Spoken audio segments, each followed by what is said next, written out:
Bonjour à tous et bienvenue sur ma chaîne YouTube. Alors aujourd'hui nous allons ensemble une recette asiatique. Il s'agit de pousses de bambou marinées. Alors il s'agit de pousses de bambou marinées, notamment version piquante, parce que je trouve ça meilleur avec du riz bouilli, du congee, ou bien avec du riz blanc, tout simplement. Du riz parfumé blanc, avec ça c'est juste délicieux.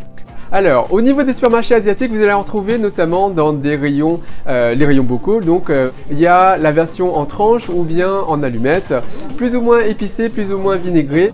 Et sinon, au niveau des conserves, vous allez retrouver des conserves de pousses de bambou entières ou bien en tranches. J'utilise notamment la version en tranches pour les menma, donc pour les ramen japonais.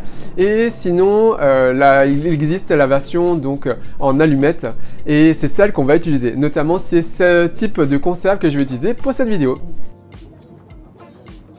Et sinon, vous allez voir, la recette est super simple à faire. Et sinon, pour la recette, c'est tout de suite. Pour cette recette, il vous faut 300 à 350 g de pousses de bambou en allumettes, 2 cuillères à soupe d'huile de sésame, 2 cuillères à soupe d'huile pimentée et une demi-cuillère à soupe de poudre huilée, en fait de fonte de bocal, 2 cuillères à soupe de myline, 2 cuillères à soupe de vinaigre de riz blanc, 2 cuillères à soupe de sauce de soja, une demi-cuillère à soupe de sel, 3 cuillères à soupe de sucre, 3 gousses d'ail, 1 cuillère à café de gochugaru, voire plus selon envie. Il vous faut également 8 cuillères à soupe d'huile, voire un peu plus, vous verrez. Donc concernant les pousses de bambou, j'utilise ceux de la marque Globe, et j'ai pris la version en allumettes, mais vous pouvez prendre la version bien sûr en tranches.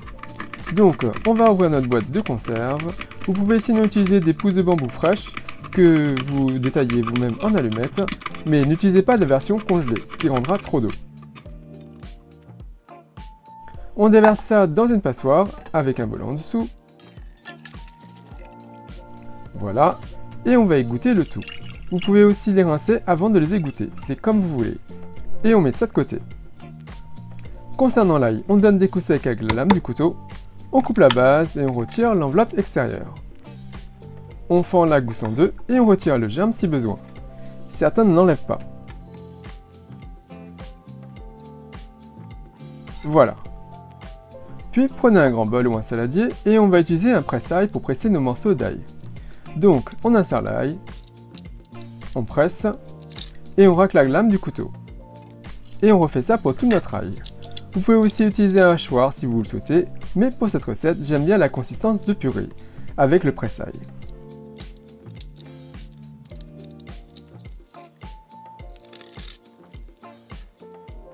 Voilà.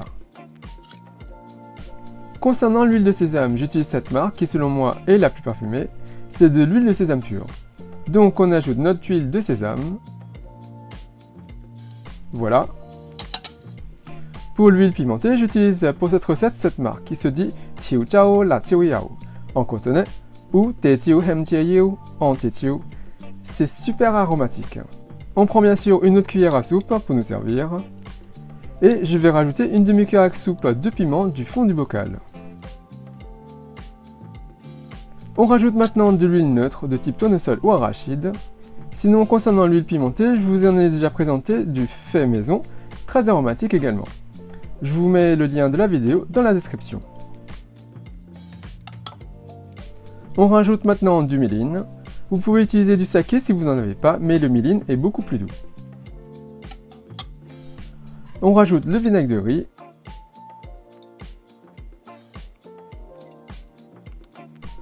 Voilà. Pour la sauce de soja, j'utilise cette marque qui est, selon moi, moins salée et plus fin en goût. On ajoute du sel. Maintenant, on ajoute le sucre. Voilà. Alors, pour le côté piquant, je rajoute un peu de gochugaru, donc de la poudre de piment coréen. C'est différent du piment en poudre ou en flocon classique. Ici, le piment coréen est en fait en flocon et c'est plus brisé en goût, enfin je trouve. Mettez-en selon votre préférence. L'huile pimentée ne suffit pas pour pimenter le tout. C'est pour ça que j'utilise du gochugaru. Et on mélange tout et on va laisser ça de côté, le temps de permettre au sucre de se dissoudre. Voilà. Maintenant, on va blanchir nos pousses de bambou. Prenez une casserole, remplissez-la d'eau et portez le feu à feu fort. Dès que ça bout, on va y déverser nos pousses de bambou.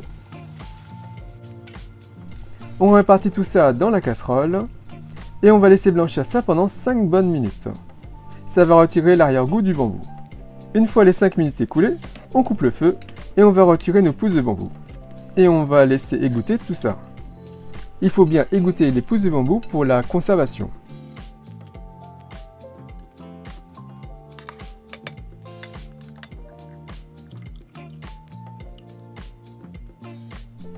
Et voilà, nos pousses de bambou sont prêts à être utilisées. Maintenant, on récupère notre mixture d'huile. On y déverse les pousses de bambou égouttées.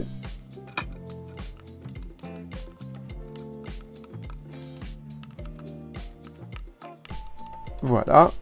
Et c'est presque terminé. Il ne reste plus qu'à bien mélanger tout ça pour que ça s'imprègne partout. Et on va laisser ça au réfrigérateur pendant au moins une nuit pour que ça marine bien. Et ça se conserve une semaine au réfrigérateur. Pour la conservation, on dépose ça dans un bocal qui se ferme hermétiquement. C'est stérilisé bien sûr. Sinon, un bocal de confiture propre fera également l'affaire. Alors attention, à chaque fois que vous vous servirez de pousses de bambou, il vous faudra impérativement utiliser des baguettes propres et sèches. Et j'insiste bien, propres et sèches. Sinon votre huile sera trouble, ça sera foutu bien sûr, et ça va moisir rapidement et ça sera bon à jeter. Et comme il faut que l'huile recouvre le tout, si vous n'en avez pas assez, car le bocal est trop grand, il vous faudra compléter avec de l'huile neutre et remélanger le tout.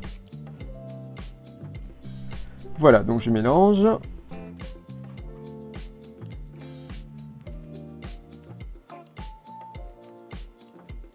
Voilà. Et maintenant, le petit test.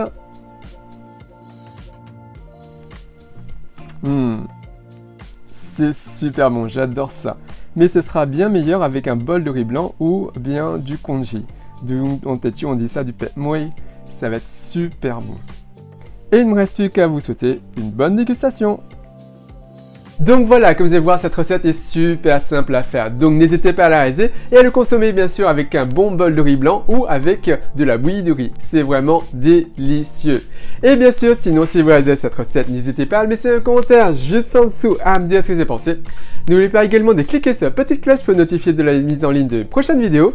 Et comme d'habitude, si vous appréciez cette recette, si vous appréciez cette vidéo, n'hésitez pas à faire un big thumbs up, à liker la vidéo, à la partager autour de vous, à vous abonner à ma chaîne YouTube, à me suivre sur les comptes TikTok, Instagram et Facebook, à soutenir la chaîne Hey Little Jean. Et moi je vous dis à très bientôt. Bye!